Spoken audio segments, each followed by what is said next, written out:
Welcome guys to another module from our free wholesaling course brought to you by disruptorsyou.com. Last time we talked about the solopreneur journey, getting started as an entrepreneur into wholesaling real estate. Today we're going to be talking about the next part of your journey, which is adding systems and people. Be sure to check it out.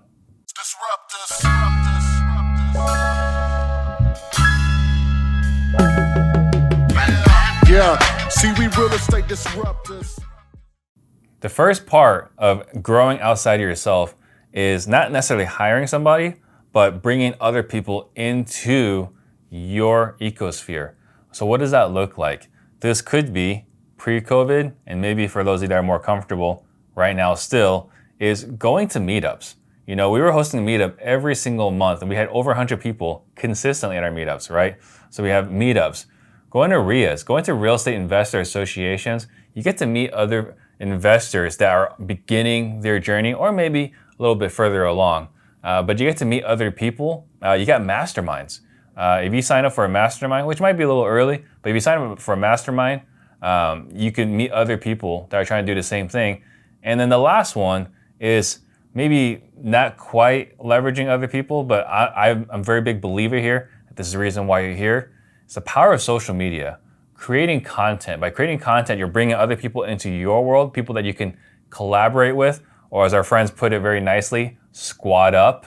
So it just comes down to creating content, posting on Instagram, posting it on TikTok, posting it on Facebook, posting it on YouTube. By producing content and putting it out there, you're able to collaborate and work with other people. Now, I want to be clear here, collaborating, but not partnering, not signing 50-50 agreements. And I'm not saying there's anything wrong with partnering. It's just right now, all we're talking about is finding people to collaborate with. That's the first step when we're talking about growing your journey to adding on other people. That's step one, networking. The next step in adding and bolting onto your business is hiring a plus one, hiring another person that's working for you. Now, I want to make sure that you don't, I see this happen a lot, is a lot of people hire cold callers immediately. And hiring a cold caller initially is not the right way to go. If you hire a salesperson to work for you as your first hire, what happens is you become administration for that first hire. So what you need to do is hire an administrative person to help you buy back time where you're able to do high income activities versus doing the low income activities. So you got to make sure you find an administrative person. This is a person that's going to be potentially pulling lists, calling the city, making, it could be just as ridiculous, and I don't go to this extreme, it could be just as ridiculous hiring someone to go pick up coffee and you're dry cleaning. Now, I'm not necessarily encouraging that, but what I want you to look at when you're hiring is you want to look at hourly income, okay? You got into this business not because you wanted to be an assistant. You got into this business because you want to make the big bucks. And if you want to make the big bucks, you got to do the big bucks activity. This comes down to prospecting, running appointments, closing appointments, all right? It does not come down to pulling lists, skip tracing, talking to or asking the title company for your pre-foreclosures, right? If you're door knocking and you're cold calling or you're meeting with people face to face, or as my friend Brent Daniels always put it, how many meaningful conversations did you have this year?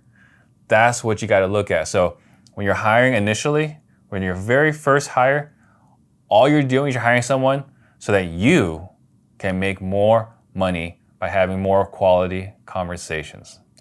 Another major mistake I see is hiring people that you like. And that's weird, right? Why wouldn't you want to work with someone that you like? But the problem is if you hire someone that you like, odds are you're hiring someone that's just like you. And again, who doesn't want to work with people that are just like them? The problem is when you're hiring someone that's just like you, they may be just as ambitious. They might be the ones that want to run the appointments, want to make the big bucks. What you want is someone that's less like you. You want someone that's different than you, someone that'd be content to come in, day out, 9 a.m. to 5 p.m. or whatever hours, and do the same consistent work consistently, right? So just Be on the lookout when you're hiring your next person that you don't hire someone just like you, or else they're gonna act just like you, and that's not what you need. All right, so you've got somebody working for you now. Now what we gotta do is take care of your systems. And so I'm assuming you got this far, you probably have a CRM by now. If you don't, that's the first thing you wanna look at. You wanna get a customer relationship management tool. There's plenty out there. The most common in our industry is Podio. We got a buddy, Donald Ross, he runs Beast Mode. That's the one we always recommend for people that are getting into this business. But you wanna have a CRM so that you can consistently follow up. One of the worst things you can do in this business is to have a high quality seller call you, have a good conversation with them. It's like, yeah, call me back 2 o'clock tomorrow. You write it down on your sticky or on a notepad, put it on your passenger seat in your car. I'm gonna call that guy back at 2 o'clock tomorrow, and you never talk to them again. And then you see that address pop up in your email from another wholesaler. So you gotta have a CRM so you can do consistent follow-up, you can take good notes. None of us have the ability to remember all of the details about all of the houses, how many bedrooms, bathrooms, time frame, motivation for selling, price they're looking to get. None of us have that ability. And the sooner you remove that burden on your head, on your brain, and put it into a system, the better off you're gonna be. So you wanna have a CRM so you can have a consistent follow-up. And on top of that, you wanna have a way for all the leads that come in, if you're doing direct mail, texting, pay-per-click, whatever it is, when they call in, it all goes into one hub. So you have all your sellers in one place, so you can be more efficient with your time. So the first thing you wanna do, first system, is having a CRM like a Podio or something else. And we'll be sure to post our links for the companies that we recommend for a CRM. The next system you wanna have in place, and this not necessarily controversial, but I think a lot of people will disagree with me on this. And the next thing you wanna have is a payroll system. And you don't have to get something really fancy, you don't have to hire anybody, but you want to be able to pay yourself a wage consistently. And for me, I'm not a snob in many things, but I can tell you one thing. If I'm talking to someone that doesn't have a payroll yet, I question how good of a business owner they are, or how legitimate of a business owner they are if they're not paying themselves a wage yet. Why is that so important? Because once you've paid yourself a wage, you are in your mind running a real business. You have to run regular payroll. So you want to have a payroll system that's paying you month in, month out. And so that's the second tool you want to have in place, is to pay you, and don't forget that employee that you hired. Another reason why that's important, I mentioned a moment ago that you want to hire people that aren't like you, right? You're self-employed, you can go and do whatever you want when you want, or at least it feels that way. But the person that works for you is depending on you. And the reason why they're working for you is because you can give them a steady paycheck. And one of the ways to earn their trust is to pay them consistently and use the payroll system for that. The next system you want to have, and I don't know if you want to call it a system, but you want to have regular weekly meetings with yourself or with your team. We call these level 10 meetings. Why are these meetings so important? If you're not addressing issues every single week, so coming up with new problems every single week and then fixing those problems during that week, if you're not doing that every week, you're falling behind. I attribute a lot of my growth and success really to just talking about the problems that we have and fixing those problems. None of us have it perfect. None of us have it figured out. I still screw up all the time. Don't believe me? Ask my wife, all right? None of us are perfect. But if you're working, then you're making mistakes. And when you're making mistakes, you're gonna figure out new problems, right? And this is one of the reasons why I'm always kind of laughing at those fake gurus out there, because they can give you high-level information, but they can't give you detailed answers because they're not doing it. And so running a regular level 10 meeting will allow you to make consistent progress. And the one thing that wins over and over again is consistency. Ask Tom Brady, you can see it. He just won the Super Bowl again for the 7th time. Another great thing when having a regular level 10 meeting is if you're using Podio, whatever CRM, you are tracking your key performance indicators, your KPIs. You are consistently tracking how much are we spending on marketing? How many leads did that get us? How many quality conversations did we have? How many appointments did we have?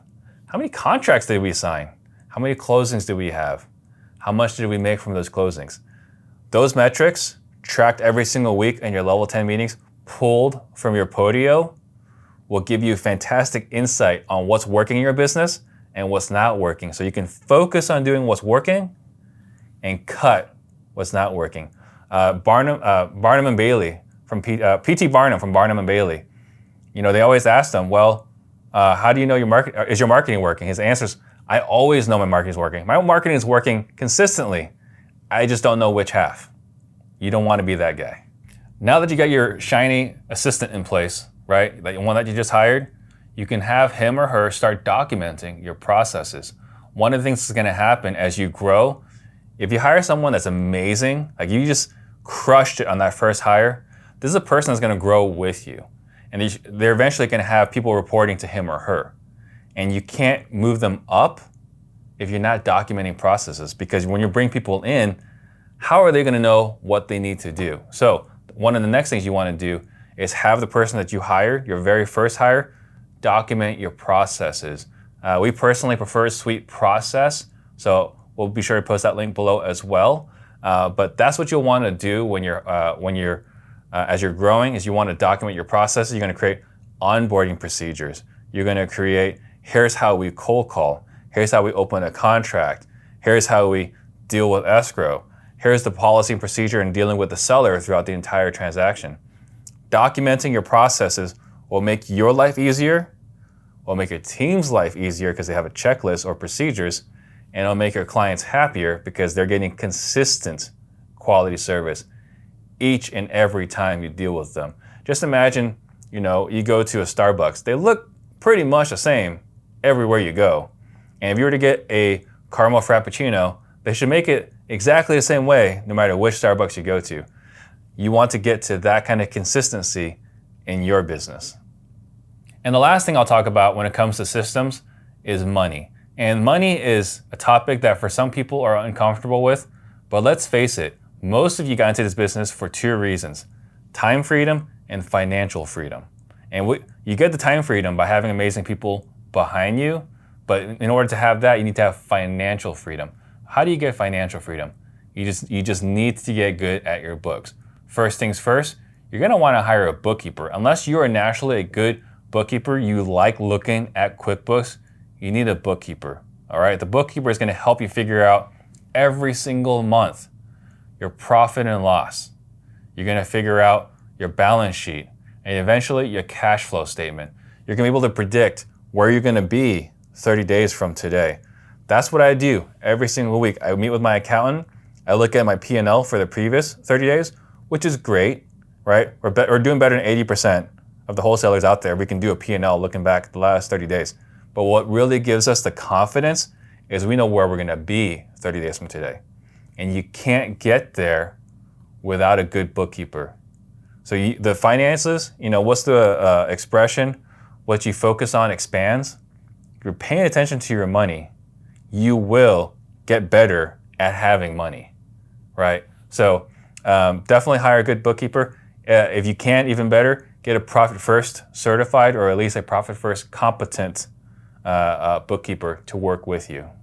So as I mentioned earlier, we're all getting into this business. We're looking for time freedom and financial freedom. And we just kind of touched on financial freedom. So let me hit on time freedom. How do you get time freedom? By having amazing people. You cannot buy your time back without quality people around you. And so I firmly believe the single most valuable skill today, and I'm a sales trainer, right? I believe in sales, but the single most valuable skill is leadership, leading your people.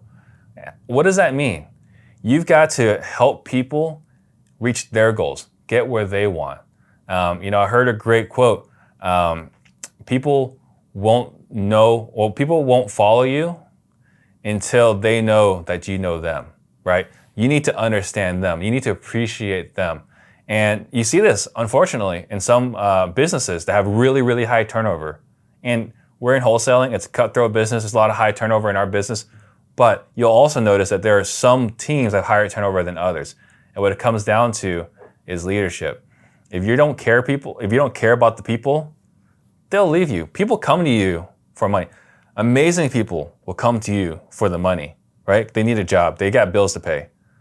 But they will only stay if they believe that you care about them. The old joke about, if I showed up and the boss pulled up in his brand new Lamborghini. And I asked him, like, man, is that brand new? He's like, oh yeah, I just got it. It's awesome. And you know what? If you bust your butt, if you work hard, give me your all for the next 2 years, I'll buy another Lambo, right? That's not what we're looking for here. What we're looking for is you want to be the leader, be the kind of leader that you would want to follow. And so, and I give that in high, 30,000 feet overview. How to become a great leader is not something I can talk about here in a short snippet. Maybe we'll do that in another video, but you want to be a great leader, someone that people will follow. And I'll give you another quote from John Maxwell. Is how do you know when you're a great leader?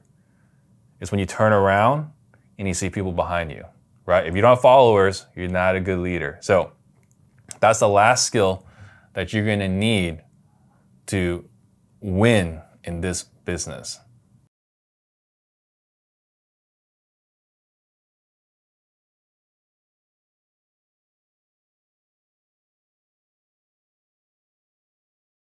So the first thing I would do if I'm trying to find these other places is Facebook, and I know it's kind of getting a little antiquated. It's for older people, but Facebook is still pretty effective. So I think going on, let me tell you, one of my pet peeves is I have people send me Facebook friend requests all the time, and I click on their profile and I can't tell what they do, right? Don't be that guy. So what you want to do is you want to make sure you put your profile that says, I'm a real estate investor. I buy houses, right? In the very beginning, you got to put that. And then talk about it. Be in people's newsfeed. Be on top of mind about real estate. Now, I'm not saying post everything about real estate, but 1 out of every 3 or 4 posts talk about real estate, so that people think of you when it comes to real estate. Then after that, you want to be in some Facebook groups. So you can look up Facebook groups in your market, in your city, or zip code or area code, whatever. Find those groups, and you can collaborate and connect with other people there. Now, when you go to the other places, I think meetup.com is fantastic. Just be sure when you go to meetup.com that you keep your credit card in the car. I sometimes refer to this gently as the strip club method, right? You just keep your credit card somewhere, or your debit card somewhere that you can't access, because there are some meetups you don't know until you get there are just trying to sell you stuff. So, but yeah, I think meetup.com is actually a pretty good tool. And in fact, when I was running my meetups consistently, that's where I was posting mine, on meetup.com.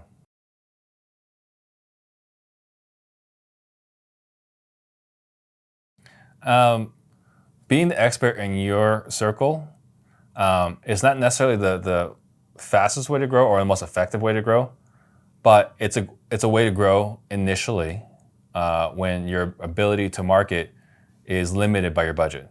So getting started slowly or initially, if you're trying to do this as a side hustle or whatever, I think letting other people in your sphere know.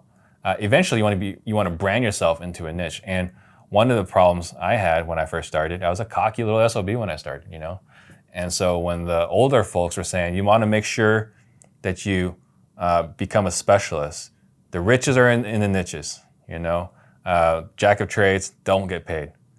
And I was like, yeah, whatever, But now that I'm a lot older, I'm one of those old guys. And you recognize that you do want to brand yourself. You do want to have a niche that you cater to, so that people think of you. This is after you've leveraged your social circle initially, and as you grow your reach, you do want to have a niche that you brand yourself as, so that when people think of this, they think of you. I mean, my goal right now is when someone says, "Hey, I need some sales training," Steve Trang. That's the goal, right? And you can't do that if you don't brand yourself.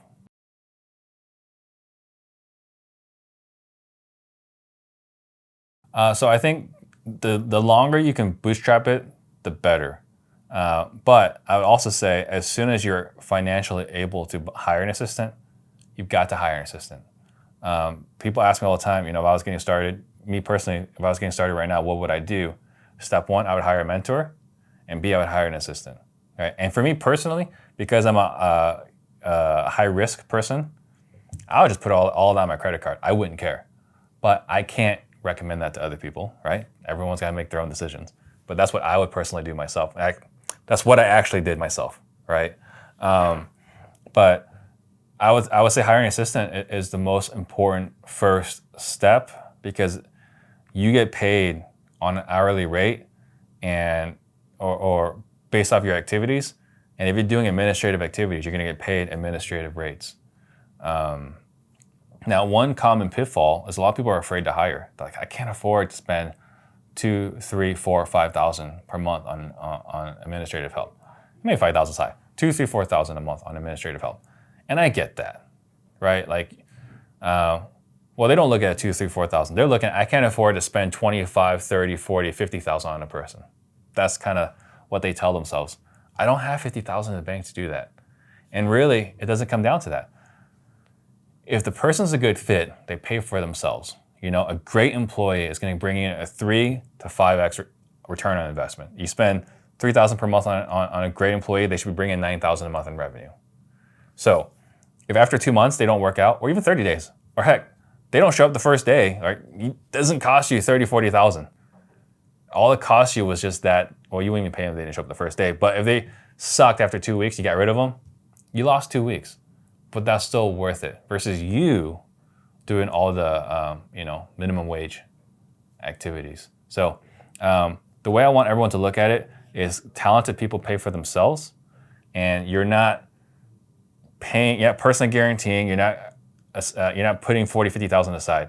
All you're doing is just putting a little bit of money aside every month, investing into a person that's going to help you with your business. Now, let me add one other key point to that: investing in another person. One thing I see all the time as well is business owners want to keep everything close to their vest. Like, I can't share. Like, if I tell them everything, they're going to replace me. They're going to be my competition. And if you have that scarcity mindset, they will leave you anyway, right? Whatever you think about will happen.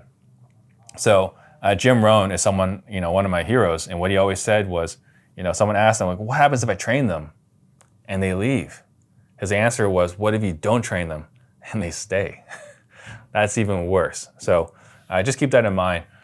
Don't feel like you need to have 30 to 50,000 in the bank to hire someone great, and don't be afraid to train them up, because you got to have the best people. Jack Welch says, the guy with the best team wins.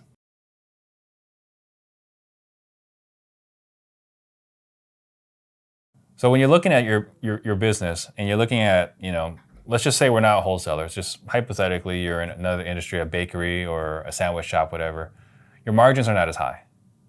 And so you might not get a 3x return on your investment on an employee. I would argue that you should, no matter what. If you're not getting a 3x ROI, then you might want to reconsider the business that you're in. But it's not just the money. That's not the reason why we hire people. The other reason we hire people is the time.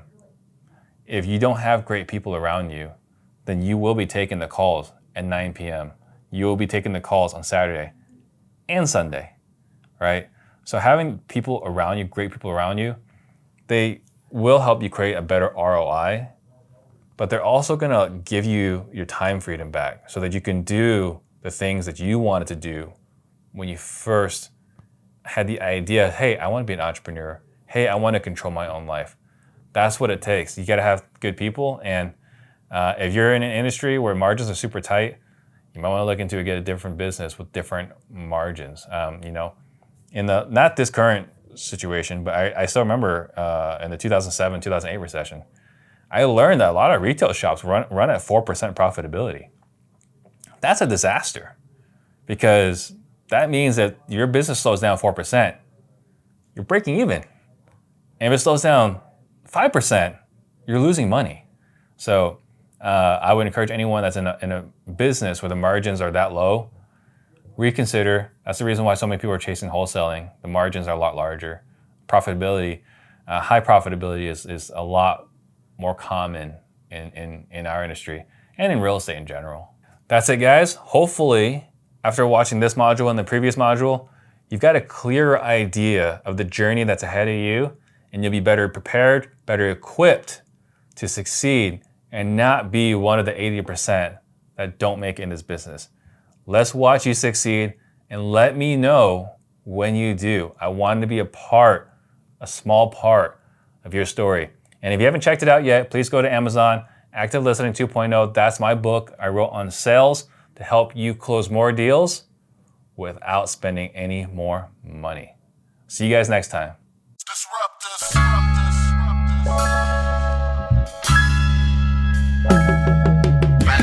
Yeah, see, we real estate disruptors.